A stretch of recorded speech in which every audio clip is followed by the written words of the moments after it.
we'll get a mic to you for Coach. He wants to start us off. Start in the back, Kelly. Hey, Coach. Oh, Hey. Get a mic. Oh. Yeah. Hey, I was too eager there. So how is Juwan Mitchell doing working his way back from injury, and has he done enough work where you think he could make a significant impact this upcoming season? The first 3 days have been, really good. Juwan's been, model, of consistency those first these first 3 days. And it's really the first time probably in almost a year and a half to 2 years that he's felt healthy. He's gotten all the surgeries behind him, and he's probably as healthy as he's been in a long time. So you're starting to see the best parts of him. But he's been, really good these first 3 days.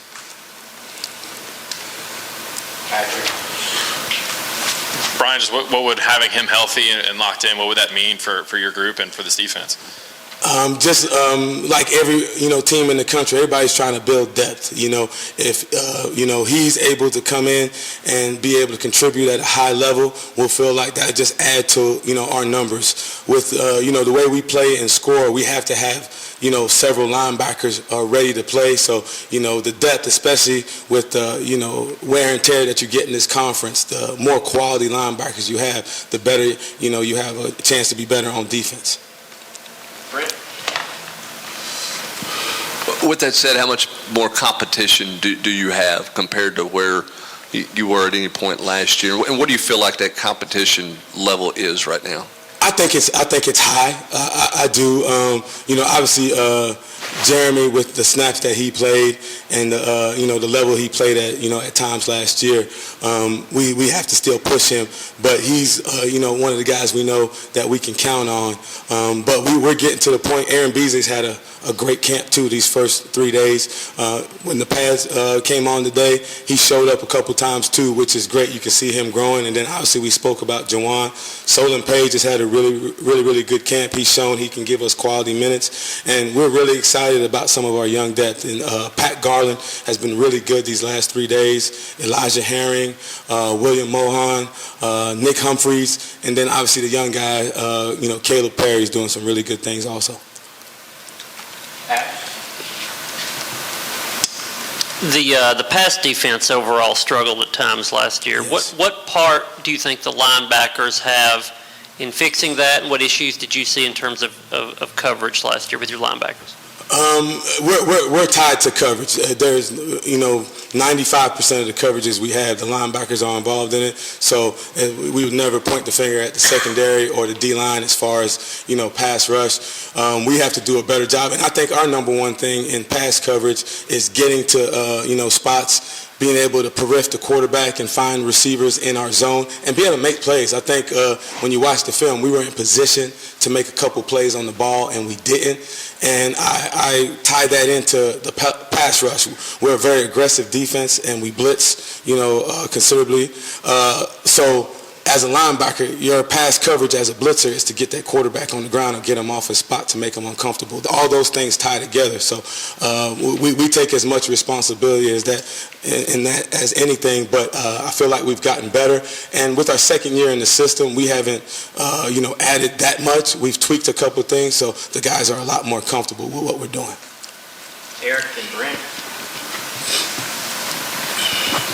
What's the next step for Jeremy Banks? Obviously took a turn for the better, and we started to play pretty well last year, but I've heard you guys mention a couple of times that he can get even better. What does he need to do to reach the ceiling? I'll say this, until he gets a gold jacket, everybody can get better. And I think with his maturity, which I think he's grown leaps and bounds since I've gotten here, and playing under control. He's done that.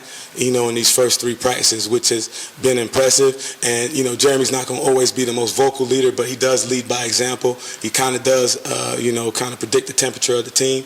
And I think when he comes out and has the right type of energy and juice, the whole team feeds off that. Obviously, the defense more than the offense. But if he keeps, going in that direction, expect for him to have a big year in every aspect as a stack linebacker, a blitzer, and a coverage linebacker, because he has that kind of ability.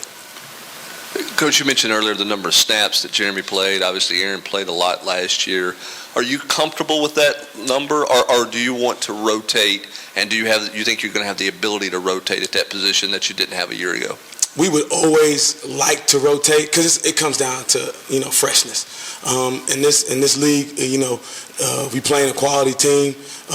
Most games are going to come down to the fourth quarter, and the guys that are going to be the freshest, if it's an equal matchup, that's probably the team that's going to win or give themselves the best opportunity to win. I thought we got worn down a little bit toward the end of games, and we're going to try to obviously keep guys as fresh as possible, but we're not going to rotate just to rotate. We're going to rotate quality guys that's going to give us a chance to play good defense and win games. Rob and Wes. Coach, I know Herring was here in the spring, but just how far along is he? How close is he to really being able to help you, do you think? I think, now the lights are on for real. We're preparing for a game. I think he was a little nervous at first with the magnitude of, we're getting into camp and we're a month away from playing, but Elijah's as mature of a freshman as you can find. Sometimes I forget, he looks like he's 25 years old when you look at him in his face and you forget, this was a kid that, left high school early and was able to come through spring. But I think his, comfort level with what we're doing on defense and just understand the tempo of how we play on offense and how it's going to be on Saturdays has helped him.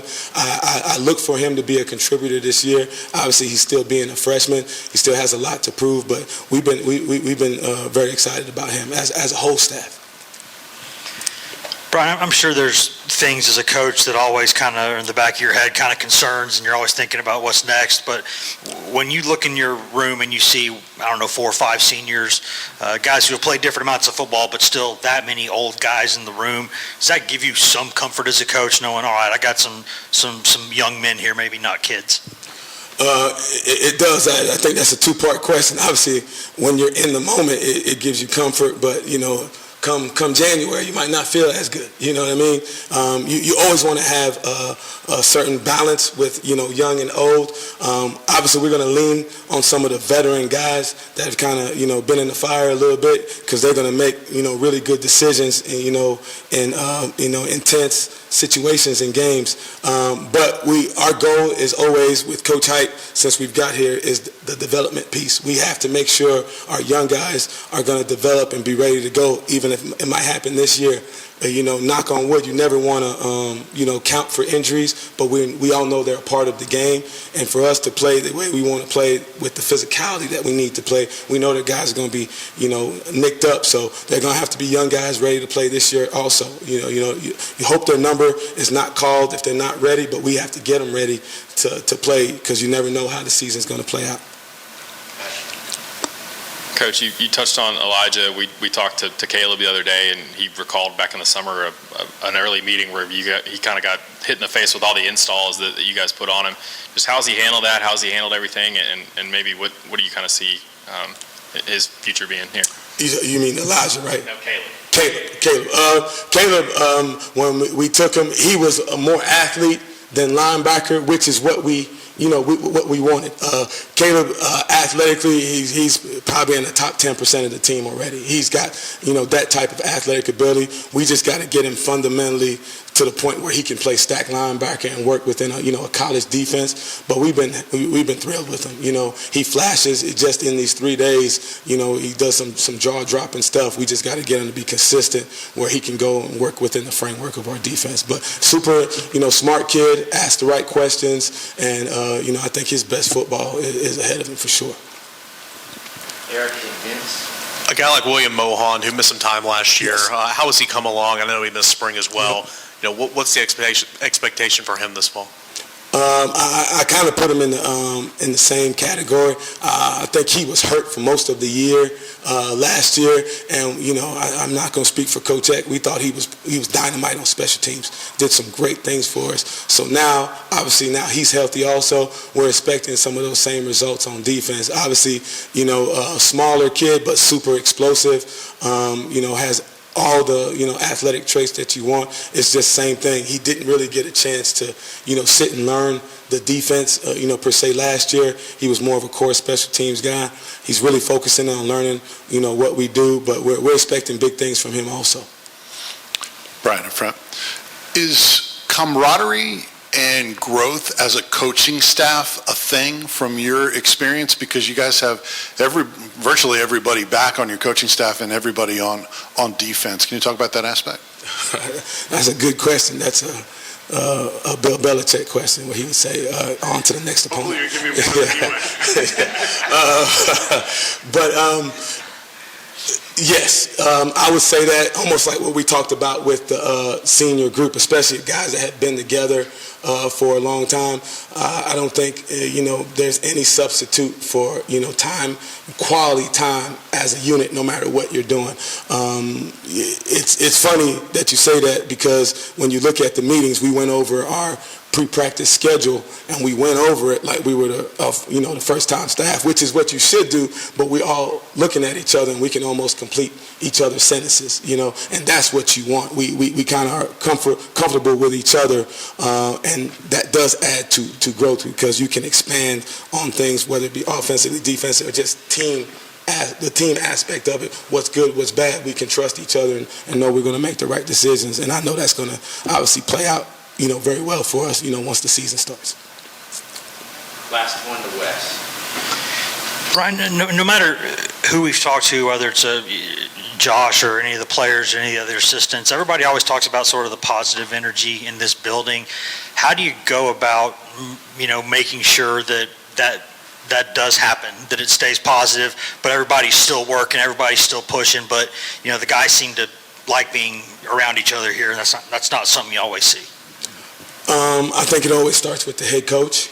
It's the culture he's always talked about. Before he ever talks about wins and losses, he always talks about mindset on how you're going to go attack the day. He's always the first one, the players see when they enter the building, getting ready to go into meetings. I think that means a lot, and he's always got a smile on his face no matter what happened the last day. And when you talk about culture and positive energy, you really find out how, true that is after a player had a bad day, a unit had a bad day, a position group or a unit, or just in general, the team didn't do as well as we want. How do you approach the next day? How do you approach the next, team event that you would be doing? And I think Coach Hype does a great job of forget the last play, let's go win the next play. And the kids, they bought into it. They really believe it. Even us as coaches that are, old school guys that like to keep, knocking on that door, like, we got to get this right, the kids can still do it with a smile on their face because they really do believe that the best is yet to come. Thank you. Thank you, guys. Thank you.